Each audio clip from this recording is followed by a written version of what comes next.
You want to know how to get into training and development with zero experience. My name is Jennifer Mitchell Early. I help individuals and teams achieve organizational and personal success. And this is Leadership Matters.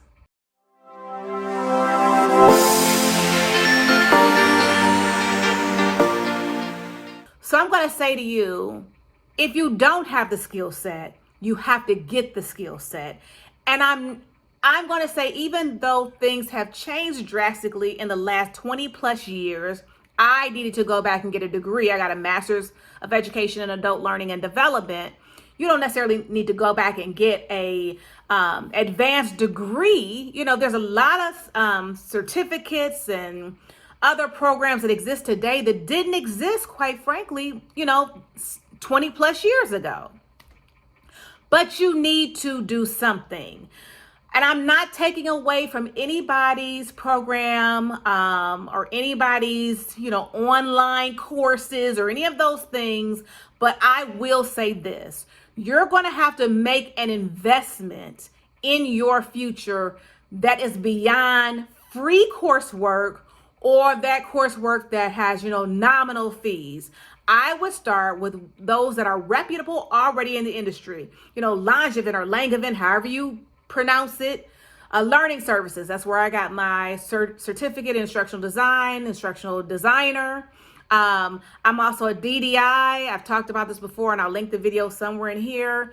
Certified facilitator. And these things didn't come overnight because, I had organizations that invested in me. And then when they took me as far as I was able to go while I was with them, I took myself over the finish line. And a lot of these. And so I've talked about the ADT certificates and, the Langevin Learning Service certificates and other certificates. I have other videos here. So, take the time to look through the catalog of the things that I have already provided, information I've already provided, and also do your own research.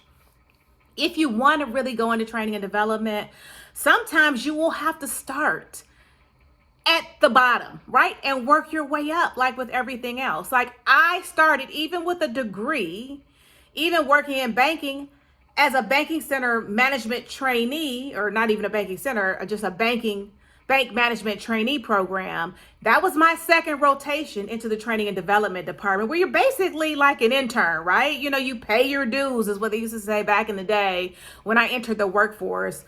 In the 90s, I'm dating myself just a little bit, still out here trying to figure out life. But, back when you paid your dues. And so I want you to think about it in those terms. You may have to start off as a training coordinator, where you coordinate for a training department. You do the logistics. That's very important as a trainer to be able to, I had to do it all. I had to wear all hats. I'm an old school trainer. I started off when you did everything. You not only did you develop the materials, but you printed the materials. You correlated your own materials. You stapled your own materials. You packed your own materials. You took your materials to the venue. You set everything out. You did everything. You were everything. If you have to start out as a training coordinator, that's something you might want to consider. If you need to start off as a training specialist, I always say, and I did a video about starting where you are. If you're working for an organization and they have a training and development department, start having informational interviews, start networking, start where you are. Start, saying, hey, can I have lunch with you? Can I, schedule a Zoom or Teams meeting with you, whatever you're doing. If you're still online and working remotely, I just want to pick your brain. I have an interest. Are there some projects that's going on in your department right now where I can be a SME, where I can be a subject matter expert? I talk about how you can enter into training development through that venue as well. You have some expertise. And as trainers, like even right now, a project that I'm currently working on for a client and utilities, I didn't know anything about rigging. Okay, nothing. I had to do the research. I had to talk to riggers, people who actually do lists, critical and routine lists, to understand some of the components of it. Yes, I have more than 20 years experience in developing training materials and ensuring that, adult learning principles are interwoven into them and all of that. I don't know the subject matter. Okay. You need to know the subject matter in order to be able to design training programs, right? That's going to have legs, that's going to be sustainable, that's going to, when they do an evaluation, it's going to show that it had a return on investment. There was a reason why participants had to go to training, and it has been beneficial for the organization and met the objectives set forth. Okay, so I take care of that. And the SME takes care of providing me with the subject matter expertise, who tells me everything I need to know, who reviews all of my documentation to make sure that what I'm writing and what I'm teaching to is correct.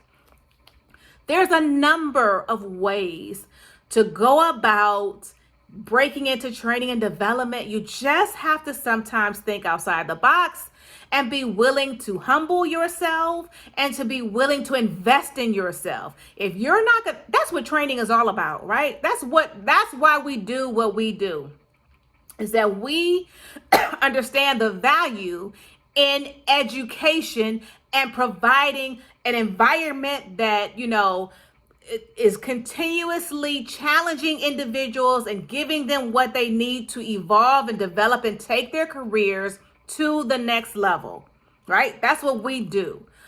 But if you believe in that and you believe that's what you want to do, you have to be willing to do it for yourself. Every professional does professional development, where you continue to take your skills to the next level. So if you're interested in going into training and development, you started another industry, that's fine. Just find that component where you are, and then network and talk to people and see if there's some project or something that you can do. Even volunteer, in a volunteer effort. Attorneys do pro bono work sometimes because they want to, be able to practice law in another area that they're not practicing in, that they're still qualified and certified to do so. It's okay to stretch your wings, even if it's at church, if it's your philanthropic organization, some social organization, your community, wherever, to start trying to exercise that skill set so that you can start to apply those things and learn those things. Even if you have to be self-taught, even if you can't afford to, hey, Jennifer, I can't get another degree right now. I can't, afford a $5,000 certificate program. Start becoming involved on a community level. There are varying degrees of participation with ATD, the Society for, used to be Training and Development. I don't even know what it stands for now. I'll link it here somewhere. But I've talked about all these things before, and you really just have to start where you are. And if you don't have those opportunities available to you, you may really want to consider going back and getting some additional foundational training, because you really can't you can't be a trainer without knowing how to write materials. You can't be a trainer without knowing how to facilitate those materials and deliver those materials. That really is integral as the way that I see it. And I'm just basing this off of my experience and things that I've seen over the years. I don't know how you would be successful without that. Even if you started, like I said, as a coordinator, doing some logistics, as a subject matter expert, you have to start somewhere so that you can begin to understand even the needs of that department that you're, looking at, the needs, how they do things, just to you need a place to start. You need a place to to begin to really formulate an understanding of what's really going on out in training development. Informational interviews are always great, but it's the difference between, the way I see it, it's the difference between the, theoretical knowledge and the practical knowledge, right? It's one thing to know it because you heard about it, you read about it, and it's something else to do it, because then you understand where the disconnect lies, because there is a disconnect between what is said and what is done. You're gonna find that once you get your foot in the door, there's even a disconnect between what they say they want in the job description and what they're going to do, and the projects that are going to come from this particular position and what the position actually equates to once you get your foot in the door. So I'm hoping this helps. If not, drop some thoughts in the comment. You know, if you've transitioned and you didn't have any background in training and development, but you found great opportunities. I've talked about contracting positions. I've talked about technical writing. Whatever it is that you've done, go ahead and drop that in the comments to help somebody else, because everyone, you know, who is following this channel has basically the same goal.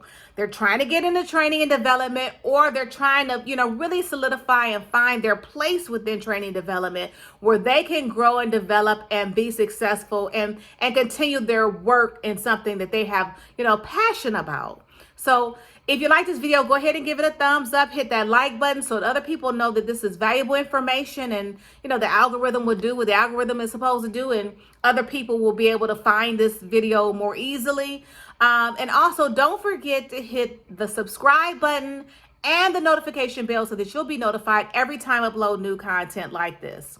All right, thanks for watching, and I'll see you in my next video. And don't forget, I get your emails, but go ahead and stick them in the comments too, so everybody can benefit from the information and your question and your thoughts. All right, see ya.